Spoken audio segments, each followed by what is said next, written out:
오늘 이곳에 계신 성령님 함께 찬양 고백하겠습니다.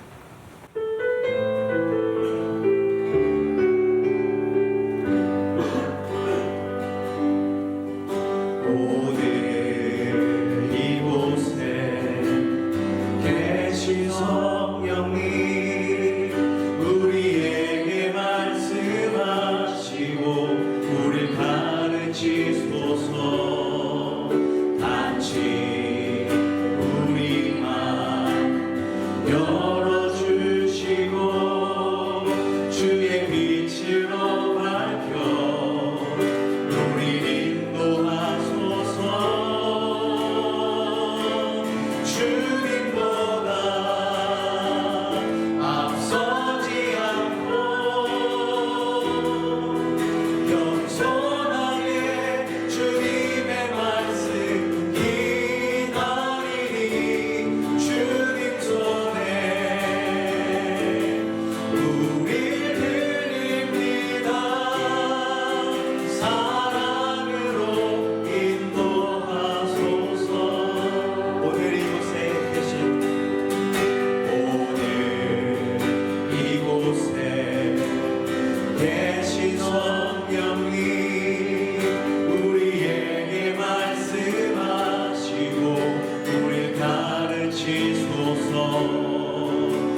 나를 보호하시고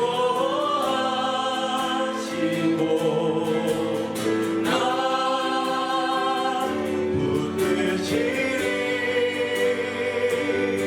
나는 또 외롭고 존귀한 주의 자녀라. 지나간 일들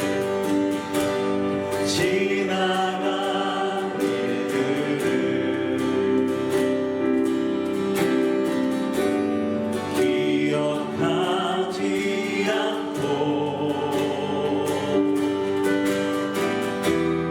이전에 행한 모든 일 생각지 않으리.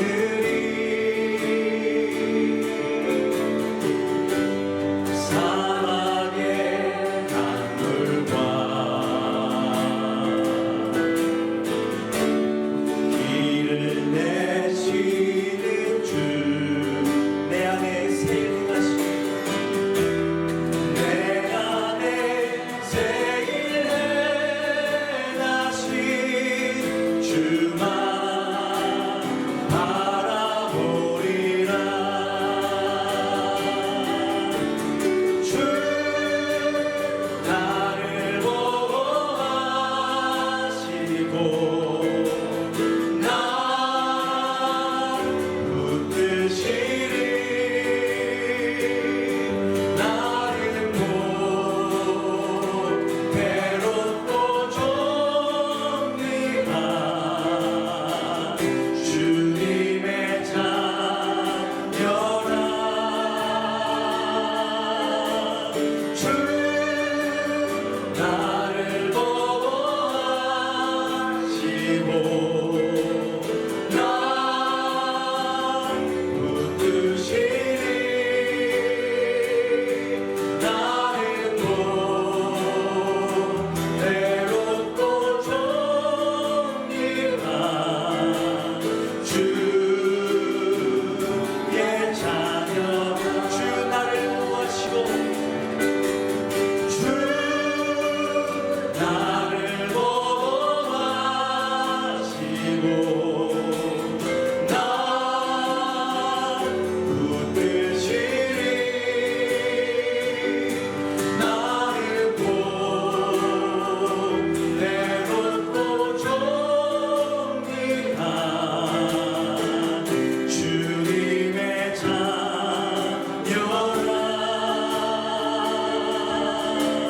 주 나를 보호하시고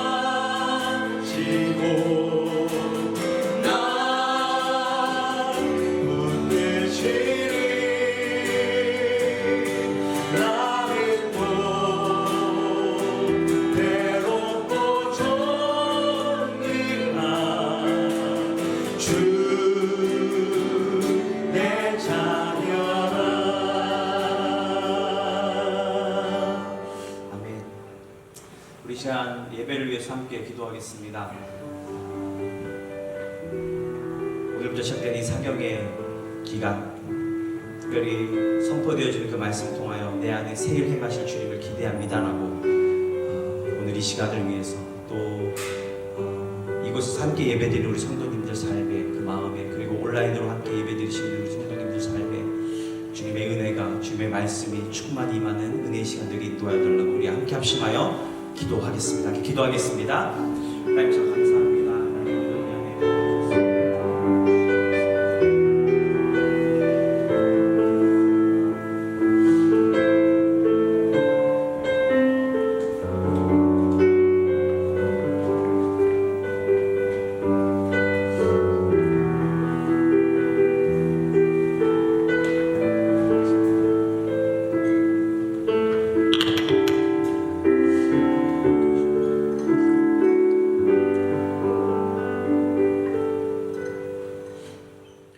몇 가지 교회 소식 알려드리도록 하겠습니다.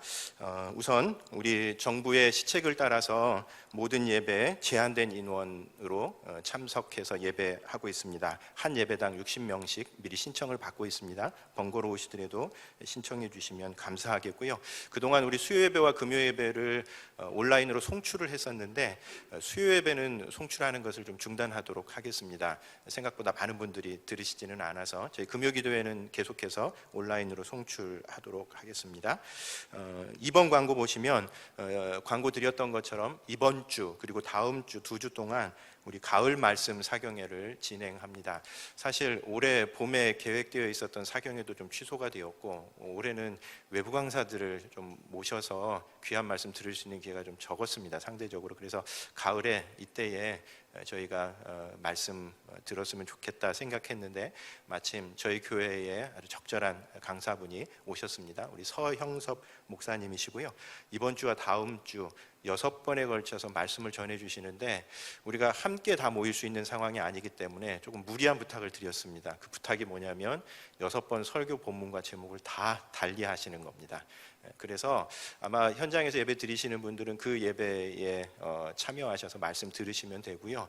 못 들으신 거라도 저희가 이번에는 홈페이지에 모든 설교들을 다 동영상으로 올리려고 그렇게 생각하고 있습니다. 그래서 같이 참석해 주시면 더 좋고 그러지 못하신 분이시다 하더라도 주중에 올라가는 그 영상들을 꼭 보셔서 우리 6번의 말씀을 통해서 우리들에게 아마 꼭 필요한 말씀 전해주시는 계기가 되리라고 생각을 합니다. 3번, 4번 광고 보시면 우리 가을을 맞아서 대신방 그리고 다락방 릴레이 기도회 진행된다는 겁니다. 대신방이긴 하지만 가정들을 찾아갈 수 있는 상황은 아니기 때문에 교회에서 모여서 다락방 모일 때에 그동안 한 번도 보지 못했기 때문에 얼굴 서로 확인하고 기도 제목 나누는 시간이고요. 혹시 비대면을 원하시는 분들 계시면 저희가 줌이나 온라인 통해서도 혹은 전화 통해서도 신방을 하려고 생각하고 있습니다. 우리 11월, 12월로 매일 성경이 나왔습니다. 그래서 사무실국에 가셔서 좀 편하게 구입해 주시면 감사하겠습니다. 그리고 교회 이전과 관련된 공지사항 간단하게 좀 말씀드리도록 하겠습니다. 우선 지금 기본 설계와 구조 설계가 진행 중입니다. 증축을 해야 되는 그런 상황이기 때문에 여러 가지 허가도 필요하고 그래서 지금 기본 설계 그리고 증축을 위한 세부 설계 이런 것들이 진행 중이다라고 하는 거 기억하시고 특별히 인허가 절차들이 순조롭게 잘 진행될 수 있도록 기도해 주시면 또 관심을 갖고 기도해 주시면 감사하겠습니다. 그리고 두 번째로는 지금 대출을 위한 준비 중입니다. 이 대출이 최근에 특별히 교회 대출이 굉장히 어려워졌습니다. 여러 가지로 교회가 참 사회에 덕이 되지 못하는 모습들을 보여서 그런 것들이 실질적으로 많이 좀 우리에게 이 상황에서 여러 가지로 불리한 그런 점들이 되고 있는데 그래도 저희가 지금 대출을 준비하고 있어서 가급적이면 낮은 이율로 저희가 좀 유리하게 결정되는 것이 가장 좋겠죠. 그래서 우리 이전 위원들이 다방면에서 수고하고 있습니다. 가급적이면 낮은 이율로 저희가 대출이 이루어질 수 있도록 기도해 주시면 감사하겠습니다. 그 외에 우리 이제 설계 업체를 선정하고 또 이후에 인테리어를 하고 무엇보다 지금 공간보다 조금 작아지는 공간이기 때문에 그 공간을 저희가 아주 효율적으로 사용하기 위한 지혜, 아이디어 이런 것들이 필요한 때입니다. 좋은 아이디어 있으신 분들 계시면 이전 위원회에 연락하셔서 좀 한번 가서 보라든지 이런 게 있다 얘기해 주셔도 감사하겠고 또 무엇보다 제일 중요한 것은 마음을 모아서 기도해 주시면 감사하겠습니다. 오늘 우리에게 주시는 하나님의 말씀은 마가복음 8장 27절부터 34절까지의 말씀입니다. 신약성경 67페이지 마가복음 8장 27절부터 34절까지입니다. 제가 쭉 봉독하고 우리 34절은 합독하는 것으로 성경을 읽도록 하겠습니다. 마가복음 8장 27절부터 34절입니다. 제가 봉독하겠습니다. 예수와 제자들이 빌립보 가이사랴 여러 마을로 나가실새 길에서 제자들에게 물어 이르시되 사람들이 나를 누구라 하느냐?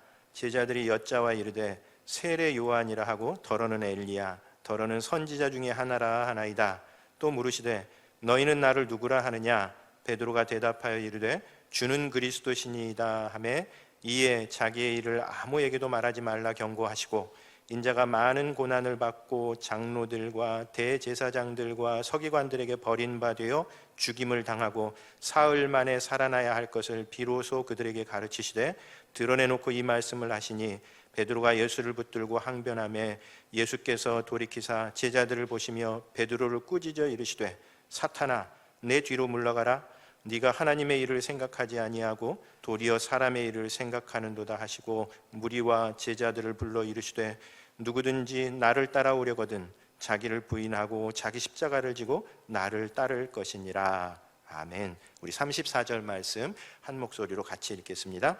무리와 제자들을 불러 이르시되 누구든지 나를 따라오려거든 자기를 부인하고 자기 십자가를 지고 나를 따를 것이니라. 아멘. 예, 이 2주 동안 우리에게 말씀 전해 주실 강사 목사님을 소개하도록 하겠습니다. 복음 생명 선교회의 대표이신 서형섭 목사님이십니다. 우리 나오실 때 할렐루야로 좀 힘차게 인사 나누도록 하겠습니다. 할렐루야. 박수를 좀 보낼까요?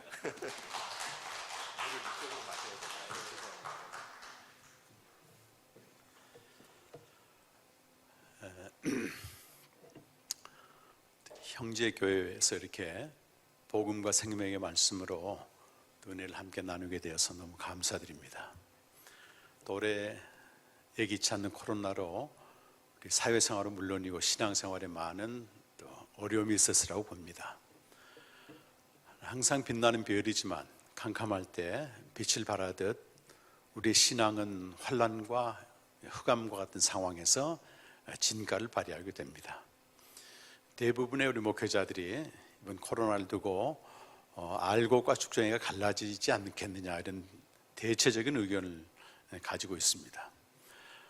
우리 모두가 알곡이 되길 바라지만 또 이런 코로나라고 하는 재난을 통해서 하나님 우리에게 뭘 요구하시는지 오늘 말씀해 보니까 사람들이 날 누구라 하느냐 처음에 이렇게 물으시고 여러 가지로 대답하니 예수님께서는 그러면 너희는 나를 누구라 하느냐. 사람들이 말하는 예수가 아니고 내가 고백하는 예수가 누구냐, 너희는 나를 누구라고 하느냐, 이런 질문에 대한 명쾌한 답변이 특별히 이번 사경을 통해서 여러분에게 다시 한번 확증되고, 그래서 예수 믿는 게 너무 좋다, 어떻게 하다 내가 예수를 믿게 됐는가.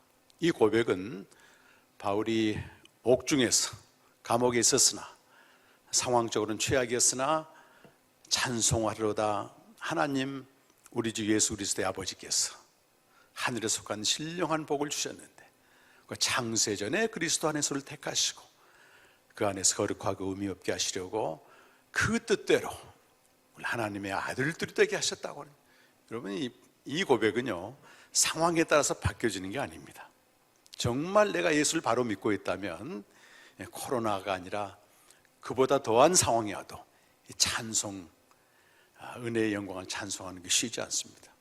그렇다면 내가 그 고백을 못하고 있다면 반드시 점검해야 되겠죠. 어느 부분에 대해서 내가 놓치고 있는가. 두 분 목사님이 잘 말씀 전하지만 전 저대로 이렇게 하나님께 복음을 전하라고 하는 사명을 받아서 또 교회나 또는 캠프 사역이나 또는 세미나를 통해서 이 복음을 전하고 있습니다. 그래서 이미 알고 있지만 더 분명하고 정확하게 주님을 알므로써 신앙생활의 새로운 전기를 이제 갖게 되는 것이죠. 오늘 이 본문은 잘 알고 있는 본문일 겁니다. 저는 신대원 처음 들어갔을 때 이 말씀에 너무 충격을 받고요. 내가 지금까지 사람의 일을 위해서 그토록 열심히 주님을 쫓아갔구나. 여기 예수님을 따르는 제자들은 모든 재산과 가족을 다 버리고 따랐거든요. 3년을 따랐습니다. 3년을. 예수님이 곧 십자가에 죽으시고 부활하기 위해서 예루살렘으로 가는 길에 묻는 내용입니다. 많은 기적을 체험했고 예수님께 가르침도 받았고 했는데 여기서 충돌이 벌어지는 겁니다. 여러분, 우리 성경은 굉장히 점잖게 되어 있지만 베드로는 예수님을 사탄 취급하면서 몰아붙여요. 이렇게 또 예수님은 그런 베드로를 또 사탄아 그러면서 꾸짖습니다. 초신자가 아니라고요. 적당히 헌신한 사람이 아닙니다. 자기 모든 걸 다 바쳐서 주님을 따라가고 있는데 결정적인 순간에 충돌이 오게 되는 겁니다. 충돌. 요즘 소통 전문가들의 이야기를 들어보니까요, 우리의 뇌의 구조는 자기가 원하는 걸 받아들여도 돼 있다고 하는 그 과학적인 결론 같은데요, 뭐 이렇게 통계적이겠죠. 통계로 이렇게 나온 것 같은데, 우리의 뇌의 구조는 어떤 사실이나 진리가 중요한 게 아니고 내가 원하는 걸 받아들이게 돼 있다 그 말이에요. 우리 인간의 이성이란, 타락한 이성은 자기가 원하는 욕망과 일치되는 말들을 받아들이게 됩니다. 이게. 그래서 디모데후서 4장에 보게 되면 마지막 때는 자기 이익을 따를 스승들을 많이 둔다고 돼 있어요. 근데 복음은 거기에 대해서 충돌하는 거 아니겠습니까?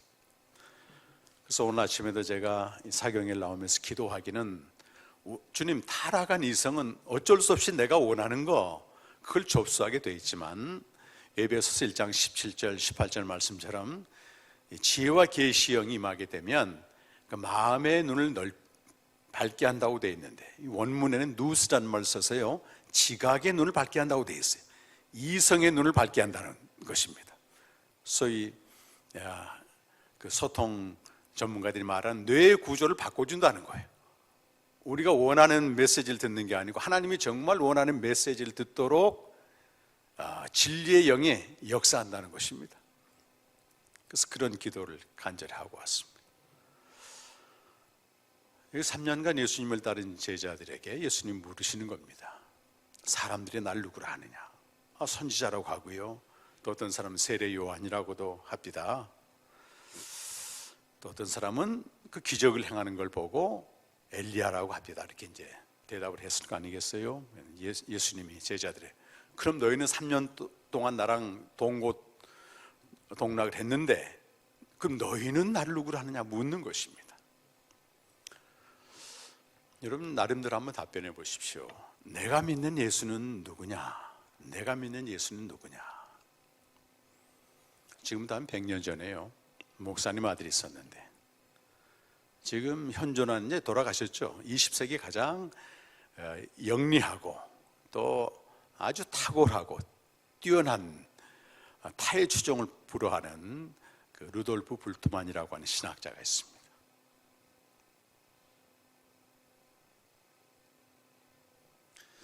그가 어려서부터 교회에서 성경 말씀을 듣고 설교를 듣고 또 예전을 하고 자랐는데, 성경을 자기가 직접 읽어보니까 말도 안 되는 얘기가 많은 거예요. 맹목적으로 믿을 때는 이게 그런가 보다 그랬는데, 뭔가 이성이 깨어난 다음에 이 성경을 보니까 말이죠, 과학적으로 맞지도 않고 이성적으로 맞지도 않고, 이게 뭐지? 이게 뭐지? 근데 그가 그 의문을 포기하지 않고 성경을 연구하기 시작한 거예요. 연구해서 뭘 나름대로 결론을 내리는가 하면, 성경에서 우리 인간의 이성으로 이해되지 않는 부분들은, 소위 허황된 기적같이 보이는 것들이 있잖아요. 성경은 사실 과학책은 아니지만 당시의 세계관을 가지고 있는 이들을 향해서 쓴 하나님의 말씀이기 때문에 그들이 갖고 있는 세계관을 가지고 쓴 거예요. 그러니까 성경은 예를 들어서 지구가 사각형으로 돼 있다. 근데 요즘 깨어난 시대에 지구가 사각형이라는 사람 누가 믿냐 그 말이에요. 둥글다 다 이렇게 돼 있는데 무리를 걷는다? 상식적으로 이해가 안 되는 거예요. 그래서 예수님 행하신 기적까지도 전부 이건 신화다, 신화. 그러면서 비신화화 작업을 하게 됩니다. 그런데 거기에서 그친 게 아니고, 그러나 성경에서 말도 안 되는 이런 이야기들이 있지만 그것이 오늘 나의 삶에 의미를 준다면, 이게 중요하단 말이에요. 의미를 준다면 그건 진리다, 이렇게 해석을 했습니다. 이게 무슨 말일까요, 여러분? 설령 성경에서 이해 안 되는 사건, 예수님의 사건이라도 내게 의미를 준다면 그건 진리다. 그래서 역사적으로 예수님이 계시고 안 계시고, 역사적으로 예수님이 어떤 일 하시고 안 하시고, 이건 중요한 게 아니고, 그게 내게 의미를 줬다. 신앙의 그리스도를 얘기한 겁니다. 그 당시에는 나름대로 신앙적인 고민을 그에게는 해결했을지 모르지만 이것이 교회 안에 들어오게 되면서요, 교회의 신앙의 내용이 상당히 달라집니다. 이 계시라고 하는 진리에서 기독교가 출발하는 게 아니고 상황에서 출발하게 되는 겁니다. 상황에서 출발하게 되는 신앙은요, 결국 내 문제 해결을 위해서 예수님을 갖다 붙이는 게 되는 겁니다.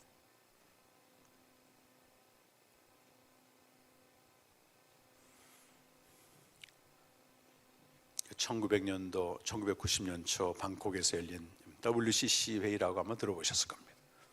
거기에서는 기독교의 구원을 성경에서 말씀하고 있는 죄사함과 생명이 아니고 고통과 억압으로부터 해방되는 게 구원이다, 이렇게 정의를 해요. 그러면 고통과 억압으로부터 해방되는 기독교라면 그 기독교에서 말하는 예수는 우리의 고통과 억압을 해결해 주는 메시아다, 이런 결론이 나온단 말이에요. 그래서 우리 한국에서도 그런 영향을 받아서 민중신학, 해방신학이 들어왔고, 전태일의 사건을 전태일이가 예수다, 민중신학자들은 확실하게 얘기해 버렸습니다. 예수를 하나님의 아들이다, 이렇게 해석하기보다는 식자들이 그랬어요. 한동안 갈릴리 어떤 청년이다, 이렇게 해석을 하는 겁니다. 이것이 우리가 최근 100여 년 동안 세계 교회 안에 들어와 있는 예수의 이미지고, 예수님 믿는 목적이고, 우리 한국 교회도 거기에서 크게 벗어나지 않았습니다. 상황에서 예수님에 대한 신앙을 이해하기 시작하게 되면요, 그야말로 예수님은 내 상황을 해결해 주는 어떤 신으로 전락하게 되는 겁니다. 문제 해결의 신이 되는 거예요.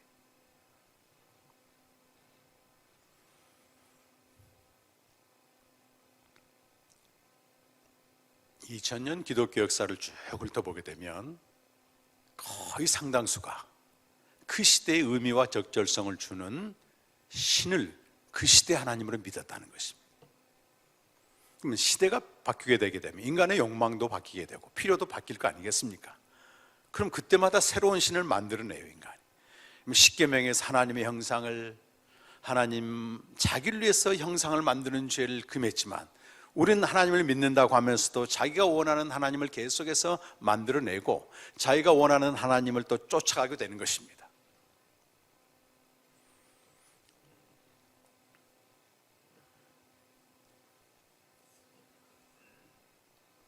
그것은 진리가 아니기 때문에 시대가 변함으로써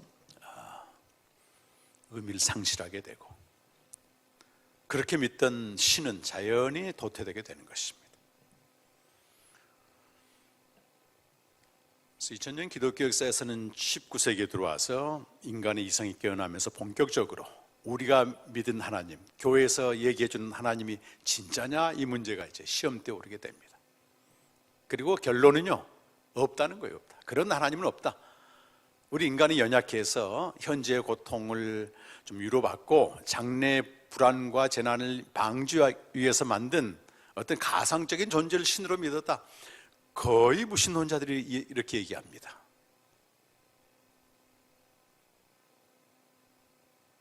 독일 출신의 어떤 신학자 포이르바는 기독교의 본질이 뭐냐, 이렇게 책을 써가지고 37살밖에 안 됐는데, 우리가 그동안 믿었던 하나님은 우리가 원하는 어떤 대상을 투사한 것이다. 결국 인간이 하나님이라는 거예요. 내가 믿고 싶은 대상을 믿는 것입니다.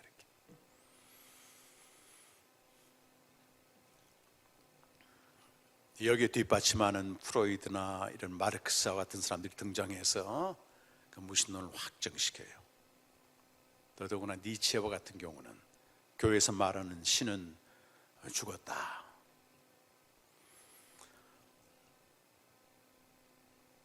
우리가 신앙생활 하면서 이런 어떤 하나님에 대한 회의라 그럴까요?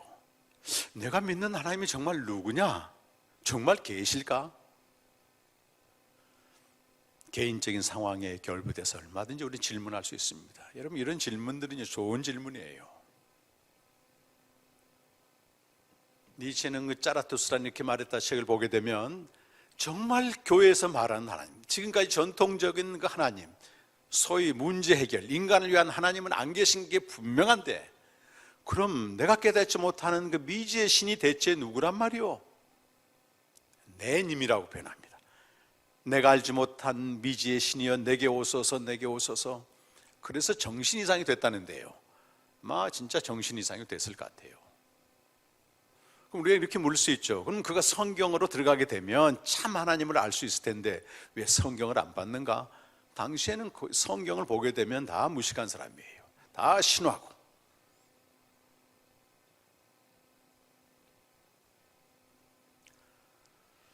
정말 우리 인간이 말할 때 신이 없는 거지. 하나님은 계시단 말이에요. 시편 14편에 어리석은 자는 그 마음에 이르기를 하나님이 없다 하는도다. 무신론 자체가 어리석음입니다. 성경에서는. 물론 성경 말씀이 그들은 받아들이지 않겠죠.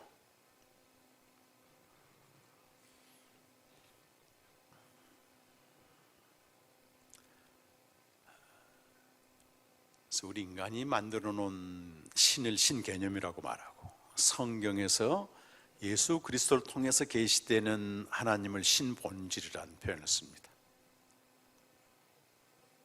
그러니까 내가 신앙하는 대상이 신개념인지 신본질인지 우리는 어느 순간에 여기에서 좌표에 서 있는 것입니다.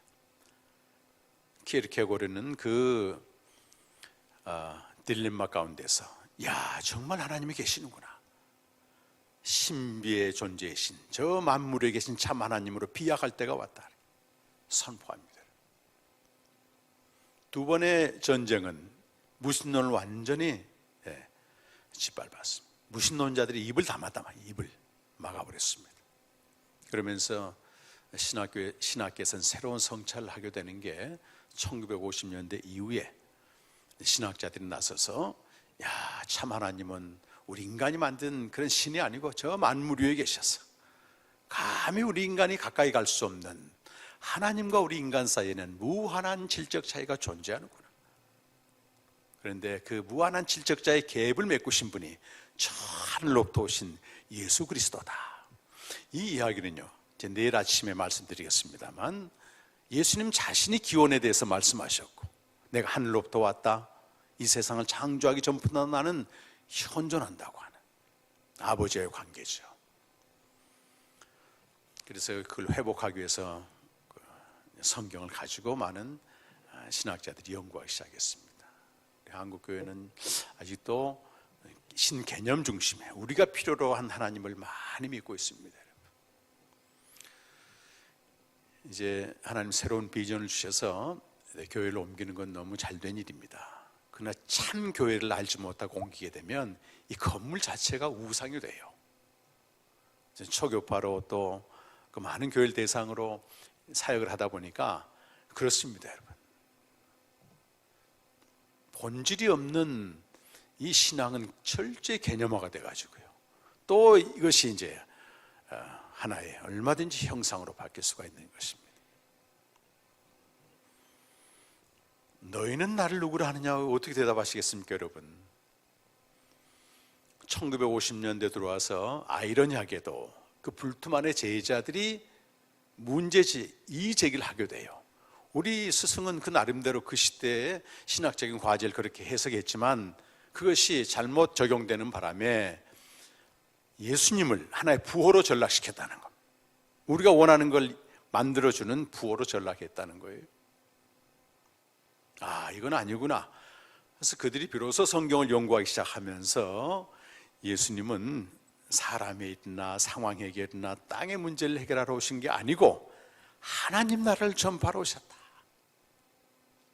하나님 나라의 복음이 예수님의 중점 선포였고, 요한복음 사상으로 말하면 생명을 주러 오셨다, 이렇게 되는 거예요. 예수님이 복음이시고 그가 행하신 일이 복음인데 그가 왜 이 땅에 오셨고 그가 왜 죽으셨고 부활하셨는가? 그것은 우리에게 창세 전부터 약속된 이 생명을 주시기 위함의 생명. 예수님 스스로가 내가 온 것은 양으로 생명을 얻게 하고 또 풍성히 얻게 하려 합니다. 내가 이미 사람으로 태어나니 생명이 있는데 왜 생명이 필요한가? 그 생명하고는 전혀 다른 생명이에요. 하나님으로부터 태어나는 기원이 하나님에게서 시작되는 그 생명을 주신다는 겁니다. 그 생명.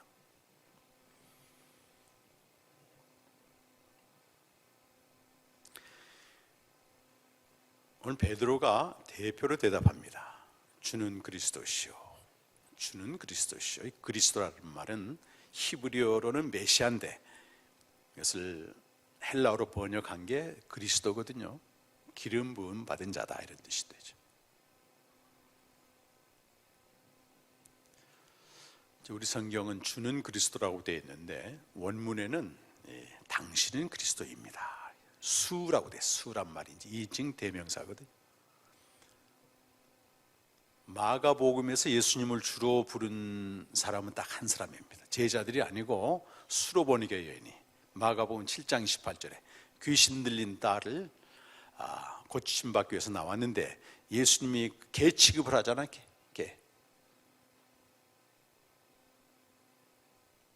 그때 여인이 포기하지 않고 신앙 고백을 하는 겁니다. 주여 불쌍히 여겨달라고. 이방 여인입니다. 이방 여인.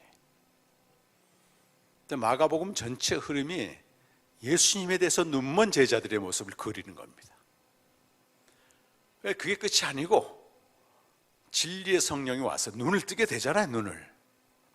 사람의 일을 쫓았던 이 제자들이 참 하나님의 일을 알게 되고 진짜 그리스도인이 되는 겁니다. 여러분.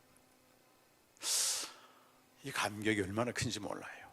이 감격이 너무도 큽니다. 여러분.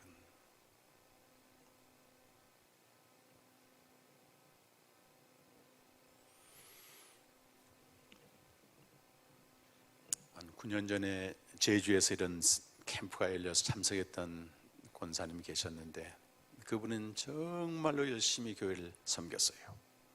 제주 지역 전체 어머니 학교 지부장을 하면서 어떻게 하면 주님을 기쁘시게 할까? 자기 인생을 다 바칠 만큼 계속 목이 마르고 열심히 믿어도 답이 없고 있는 한계선상에서 캠프에 오셔가지고 생명을 알게 된 겁니다. 그래서 매일 주님과 생명의 교제를 하게 돼요. 한 분의 영향력이 제주 지역에 많은 선한 영향을 끼쳤습니다. 함께 해외에 선교사님들이 가서 복음도 전하고 그러고 왔단 말이죠. 작년 4월 달에 담도암이 2기가 걸렸는데 그때 이후로도 계속해서 주님과 교제를 해요.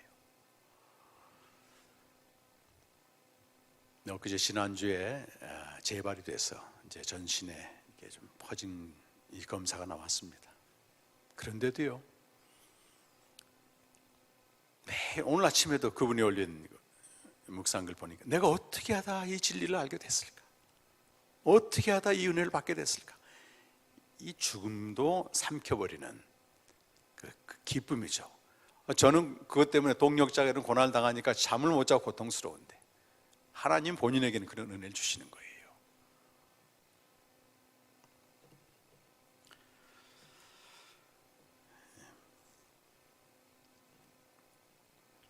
주는 그리스도이시다 고백을 하니, 자 30절에 한번 여러분 보실래요? 예수님이 이렇게 경고를 하십니다. 느닷없이.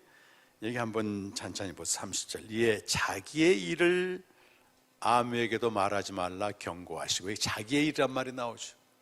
이 자기의 일은 예수님의 일이고, 저 뒤에 내려가게 되면 하나님의 일입니다. 이것이. 그런데 맞아요. 예수가 메시아인 건 맞는데 다른 사람들은 뭐 엘리야다, 세례 요한이다, 선지자다 이렇게 했는데 베드로는 예수를 그리스도라고 고백했단 말입니다. 마태복음 병행본문 보게 되면 이건 베드로에게서 나온 게 아니고 하나님이 은혜를 주었다는 거예요. 그래서 그 고백을 받으시고, 그러면 내가 메시아가 된 메시아가 무슨 일을 하는지에 대해서 말씀을 해주시는 겁니다.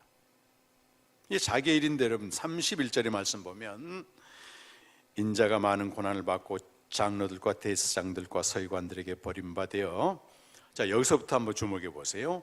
죽임을 당하고 사흘 만에 살아나야 할 것 이렇게 되어 있는데, 이 안에는 우리가 사도신경에서 고백하듯이 장사된 지 사흘 만에 부활해요. 장사가 들어갑니다. 그래서 죽임을 당하시고 장사된 지 사흘 만에 살아날 것. 그러니까 그리스도의 죽으심과 그가 무덤에 들어가신 장사됨과 또 부활하신 것, 이 세 가지 사건이 그리스도의 일이고 하나님의 일이라고 하는 겁니다. 우리가 그리스도의 죽으심과 장사됨과 부활이라고 하는 그분이 행하신 구원의 사건을 모르고도 예수님 얼마든지 열심히 따를 수 있습니다. 그러지 않습니까, 여러분? 그게 나한테 무슨 의미가 있지? 불트만의 말대로. 예수님은 이러기 위해서 이 세상에 이 일을 하기 위해서 세상에 오셨고, 이 일을 하시기 위해서 지금 예루살렘으로 가신다는 거예요, 지금. 그런데 32절에 드러내놓고 이 말씀을 하셨다, 이 말은 분명하게 하셨다는 겁니다. 그러니까 어떻게 반응이 나와요? 베드로가 예수를 붙들고 항변했다. 네, 영어 성경 보면 거칠게 한쪽으로 몰아붙이면서 리뷰큐, 영어 성경 리뷰큐라는 말을 써요. 꾸짖었다, 꾸짖었다. 여기 사용된 헬라어는 굉장히 충격적인 말입니다. 에피티마우라고 하는 말인데, 에피티마우라는 말은 예수님이 주로 귀신을 쫓아낼 때 쓰는 말이에요. 꾸짖단 말이에요, 꾸짖단. 그러니까 지금 여기서 무슨 일이 벌어지고 있습니까? 분명히 예수는 그리스도라고 고백을 했는데 드러내놓고 당신이 죽으실 것, 장사될 것, 부활하실 걸 밝히니까 갑자기 베드로가 돌변을 해버리는 거예요. 한쪽으로 몰아붙이면서 에피티마우 했다, 그 말은 사탄 취급을 해버린 겁니다, 예수님을.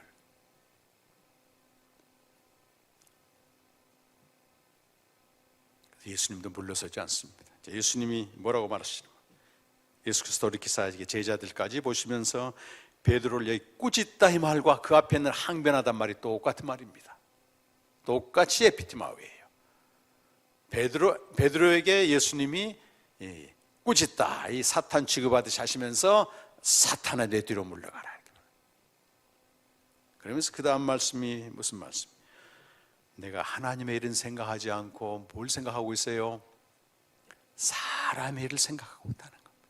사람의 일을 생각하고 있다. 사람의 일을 생각하고, 베드로가 어떤 사람이에요? 처음 예수님 따를 때 재산과 부모와 그물을 다 버려두고 3년을 따라갔습니다. 근데 무슨 생각하며 무슨 생각하며? 사람의 일을 생각하며 따라가고 있다는 겁니다. 사람의 일을. 그 예수님이 그걸 꾸짖었습니다. 근데 그게 충돌되니까 나는 지금 이 사람의 일 때문에 예수를 따라가고 있는데, 속된 말로 예수란 사람이 예루살렘 가서 왕이 되면 나는 오른팔이 돼서 비서실장을 하든지 이 부와 명예와 권력을 잡을 텐데 갑자기 죽으시고 장사되시고 얘기 나오니까 요즘 아이들 말로 하면 뚜껑이 열려버린 겁니다.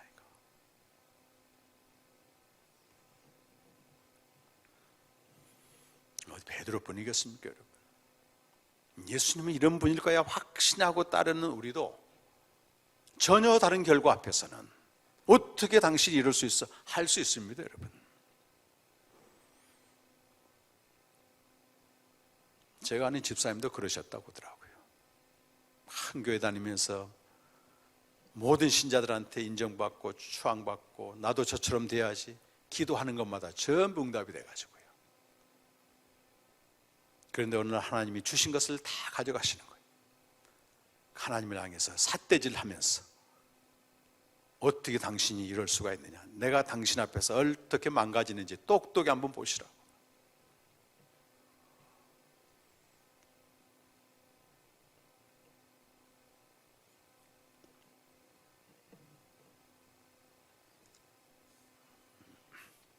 그 집사님이 지금은 생명을 알고 누리면서 찬양곡을 만들고 있습니다. 이 생명에 대한. 자기도 그랬다는 거예요, 옛날에. 우리 예수님 당시로 한번 잠깐 돌아가 보세요, 여러분.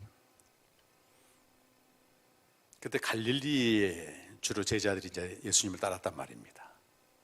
소위 식자층이나 권력층이나 번듯한 이 예루살렘 주변에 있는 이 성전과 또 율법 서기관들은 예수님 따르지 않았습니다. 그냥 갈릴리 시골에서 고기 잡는 이들 주로 예수님의 제자가 됐다고요. 이스라엘은 BC 586년에 바벨론에서 멸망당합니다. 그리고 모든 민족들이 뿔뿔이 흩어집니다. 세계 전체로. 그걸 디아스포라라고 얘기하거든요. 그 북이스라엘은 그보다 더 훨씬 전에 721년에 망해가지고 또 전 세계로 흩어지고. 근데 이들은 하나의 약속이 있었어요. 언젠가 메시아가 오시게 되면 우리가 시온으로 다시 돌아온다고 하는. 그 이제 문자적으로 믿은 거잖아요. 그런데 BC 142년, 예수님이 오시기 전 142년에 처음으로 잠시지만 독립국가가 만들어집니다. 하여튼 내용은 뭐 복잡하지만 마카비 혁명이라고 하는 이런 혁명이 일어나서 헬라 왕국을 이제 물리치면서 성전을 회복하고 그 뒤로 이제 하스모니아 왕조라고 하는 독립 왕조가 생겨나는 겁니다. 444년 만에 내 나라가 생긴 거예요. 내 민족이 생긴 겁니다. 그때 세계에 흩어진 이 디아스포라, 이들이 시온, 소위 갈릴리 땅과 이 유대 땅으로 돌아오게 됩니다. 시오니즘이라고 해가지고요. 그와 함께 소위 우리가 알고 있는 분은 알고 계시겠지만 그 이스라엘 안에 종파가 생겨나요. 그 하스모니아 왕조 아래에서 사두개파는 성전을 중심으로 이들은 상당히 타락한 제사장들이 많았습니다. 돈과 명예와 권력을 성전을 통해서 자기들이 획득하고 누리는 사두개파, 이들은요 부활도 믿지 않아요. 이 땅에서 잘 살고 잘 먹고 있는데 뭘 이용해서 말입니까? 하나님을 이용해서 성전을 중심으로. 그때 SNF파는 이꼴 저꼴 보기 싫다 해가지고 소위 광야로 들어가서 말이에요. 은둔적인 삶을 살면서 제사장 계획을 통해서 오게 되는 메시아를 기다리고 있었던 겁니다. 그게 두 번째 거고. 또 하나는 우리에게 익숙한 바리새파. 이 바리새파는 우리가 예수님이 하도 바리새인들을 정죄하고 해서 좀 이미지가 안 좋지만 그나마 그 중에서는 깨어있는 지식층들이었어요. 제사장도 타락해버려, 또 사람들은 숨어버려. 그럼 여기 민중들은 어떻게 할 것인가? 이 바리새인들은 바리새란 말이 구별되다 이 말이거든요. 우리는 정결한 삶을 살고 말씀을 연구하고 율법을 연구해서 민중들을 계도하고 가르쳐야 된다. 그래서 전 세계 흩어진 이스라엘 백성들이 이제 시온 이스라엘 땅으로 돌아오잖아요, 지금. 그들에게 소위 바리새인, 특히 서기관들이 가서 뭘 가르치냐면 율법을 가르치면서 메시아 사상을 가르쳐 주는 겁니다. 우리가 열심히 정결규례를 행하고 율법을 지키고 그러면 메시아가 올 텐데 그 메시아가 오게 되면 우리가 1000년 전에 이루었던 다윗 왕국의 영광과 부요를 이룰 것이다. 이런 메시아 사상을 심어줬단 말이에요.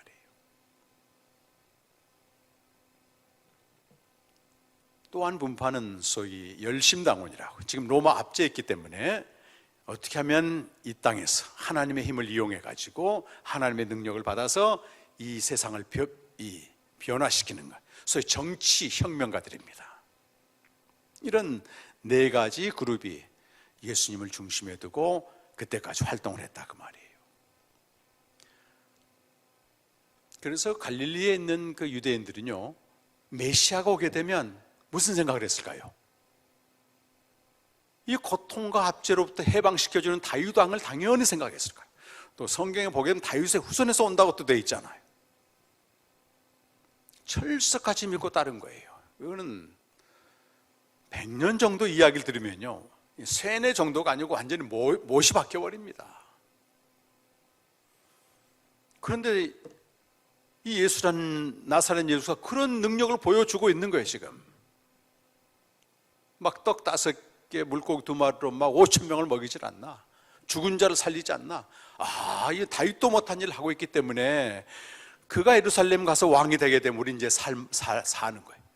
로마로부터 정치적으로 해방되고 경제적인 풍요를 이루고 사회적인 정의를 이루는 이런 소위 바리새파, 사두개파, 이 SNF파, 여기 누구죠? 열심당원들이 원하는 일이 한 번에 이루어지는 거예요. 이거는. 근데 가서 죽겠다니 말입니다. 베드로가 예수님을 그렇게 몰아붙이고 꾸짖고 사탄 취급하는 거는 얼마든지 이해되는 겁니다. 이게.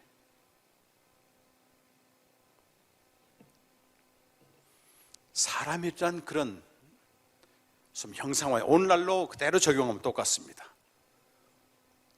눈에 보이는 성전, 이미 예수님은 눈에 보이지 않는 성전을 지으셨는데 눈에 보이는 성전을 통해서 자기의 부와 명예를 이루고 거기서 자기 신분을 확정하고 자아실현을 꿈꾸는, 여러분 자칫하면 신앙생활이 내가 권사 되는 거, 장로 되는 거, 또 잘못된 목회자들은 이 교회 운영을 하면서 자기 부와 명예를 이루고 세습도 해주고 얼마든지 사두개파로 전락할 수 있습니다. 그들은 여기가 좋사오니 은퇴해도 안 나가잖아요. 바리새파는 누굽니까? 열심히 율법을 지키고 도덕적이고 윤리적인 삶을 살면서 사람들의 존경을 받고 영광을 받고, 하지만 밑바닥에는 뭐가 있어요? 현세적인 욕망이 그걸 뒤흔들고 있는 겁니다. 정말 경건해 보이는데 자기 이익에 충돌되면 돌변합니다, 여러분.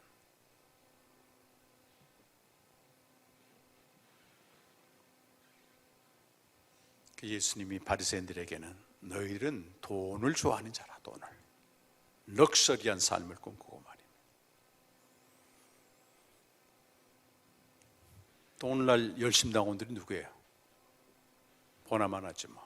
정치적으로 편향돼가지고 또는 정치적으로 한쪽 진영의 편을 들면서 교회 안에서도 서슴없이 만유의 주가 되신 예수 그리스도보다는 이 땅의 주인인 어떤 정치가들을 하나님이 이용해서 정치합니다. 그래서 진보든 보수든 말입니다.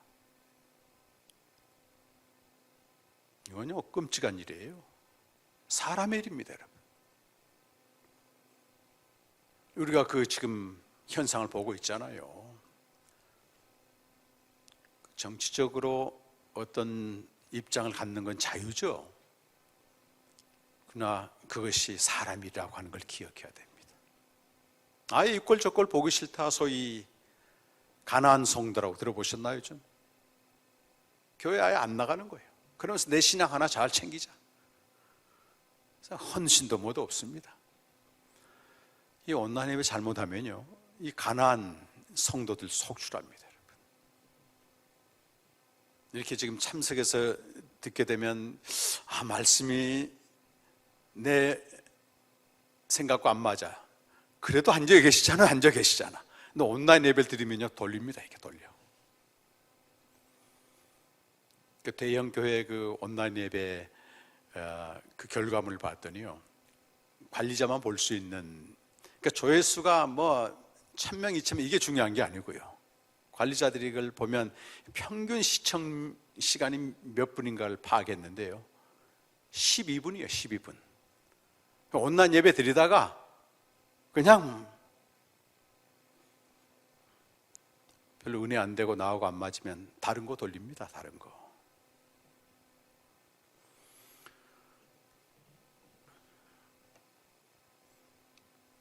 홀리랜드 이스라엘 그 부총장 그분이 이제 유대교를 연구해가지고 이런 얘기를 쭉 하시더라고. 그걸 불가능하다는 겁니다. 이 사람들 생각 바꾸는 거는 메시아관을 바꾸는 게 불가능하다. 그래서 결국은 제자들도 다 도망갔고 다 예수님 못 박았잖아요. 그냥 예루살렘 들어올 때는 뭐 호산나 호산나 외치던 사람들이, 근데 그 교수님 그렇게 얘기하길래 제가 속으로 그랬어요. 속으로 뭐 대놓고 얘기할 만한 용기는 안 되고. 그런데 교수님 그렇게 예수님께 사탄 취급받던 그 제자들이 진짜의 메시아를 만나서 그들이 다 주님께 자기를 부인하고 자기 십자가를 지고 주와 복음을 위해서 목숨을 잃었지 않습니까? 무엇이 이렇게 만드는 무엇이? 그건 주님이 보내신 진리의 영으로 말미암아 그렇습니다. 진리의 성령은요, 우리가 아무리 고착되어 있고 전통으로 묶여있는 이것까지도 다 깨뜨립니다. 여러분, 저는 목사된 지 10년 만에 그 시점이 왔었습니다. 정말 사두개인처럼 교회를 통해서 내 인생을 얻고 안정을 얻고 명예를 얻고자 했어요. 제가 그게 목회 성공인 줄 알았습니다. 경건의 모양을 갖추고 사람들의 존경을 받았지만 저 밑바닥에서는 돈을 사랑하는 현세적인 안정을 구하는 그런 목사였었어요. 보이지 않는 주님보다 보이는 정치적 지도자들 휩쓸리면서 거리낌 없이 내 정치적 주장을 얘기했던 그런 사람이었어요. 근데 하나님이 어느 날 제 인생에 개입하셔서 제가 확신하고 믿었던 걸 전부 무너뜨렸습니다. 참 사람은요, 무너져야 알더라고. 무너져야지. 이게 무너지지 않고 붙잡고 있으면 그게 진짜인 줄 알아요. 진짜인 줄 알아. 하나님이 정말 감사하게도 매일 말씀 앞에 나가게 한 거예요. 가보니까 엉뚱한 짓을 했어요. 제가 엉뚱한 짓. 저만큼 열심히 주님을 따르는 사람이 없는데 전부 사람의 일로 따라서 사람의 일로. 여러분, 주님을 따르는 게 중요한 게 아니고 사람의 일로 따르느냐, 복음을 알고 따르느냐 너무 달라요.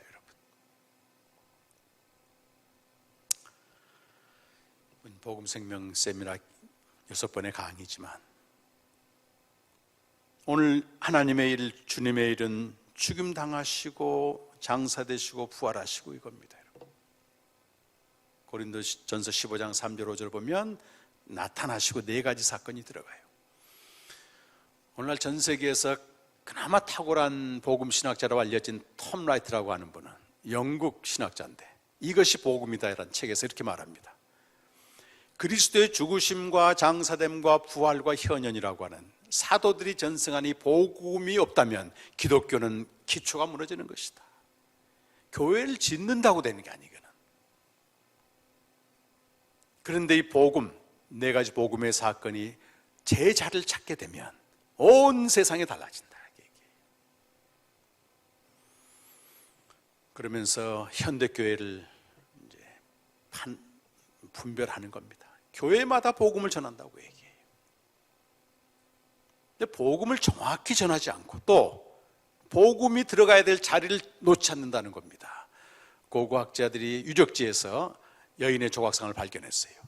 분명히 그 시대의 조각상은 맞는데 이 조각상보다도 중요한 게 이 조각상이 어느 배열에 들어가느냐, 이 장래 행렬인지 왕의 행렬인지 결혼 행렬인지 그걸 제대로 갖다 놔야만 이게 해석이 되는데 조각상만 붙잡고 해석을 하게 되면 해석자 마음대로 할 수 있다. 오늘날 복음이 그렇다.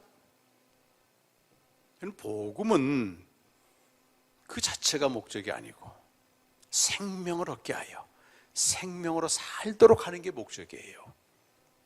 근데 복음도 정확히 모르고 그 복음이 들어가야 될 자리인 생명도 알지 못하고 그러니까 우리 신앙이 어떻게 되겠어요?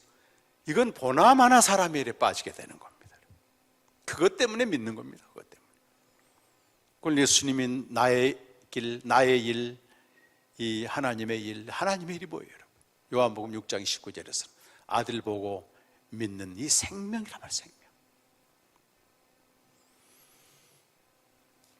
하나님 우리 형제교회에 또 중요한 이 전환기를 앞두고 이런 복음을 통해 생명을 얻는, 그때 예수가 누구냐 물었을 때 날 위해 죽으시고 장사되시고 부활하셔서 생명을 주신 분이십니다. 이게 없으면 기독교는 성경적인 기독교가 아니고 잡다한 이교주의로 빠져버립니다. 그런 은혜가 있기를 간절히 축원합니다. 진리의 영의 시간마다 깨우치고 깨닫게 하시기를 간절히 기도합니다. 기도하겠습니다.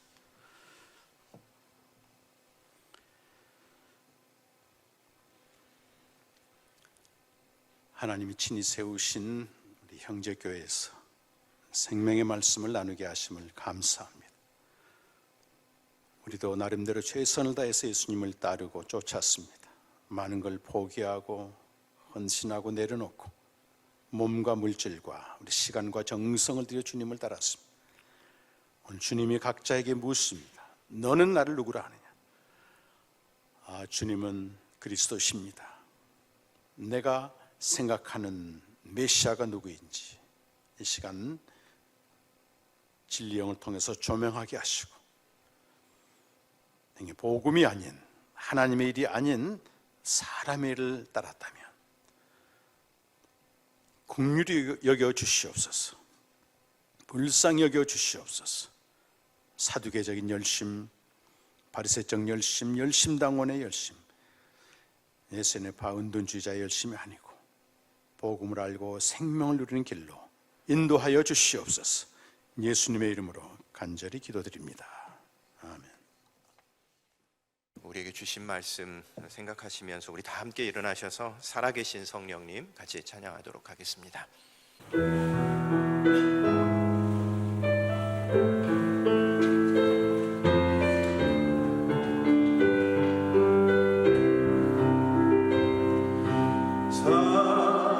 살아계신 성령님 날 붙드소서. 살아계신 성령님 날 살피소서.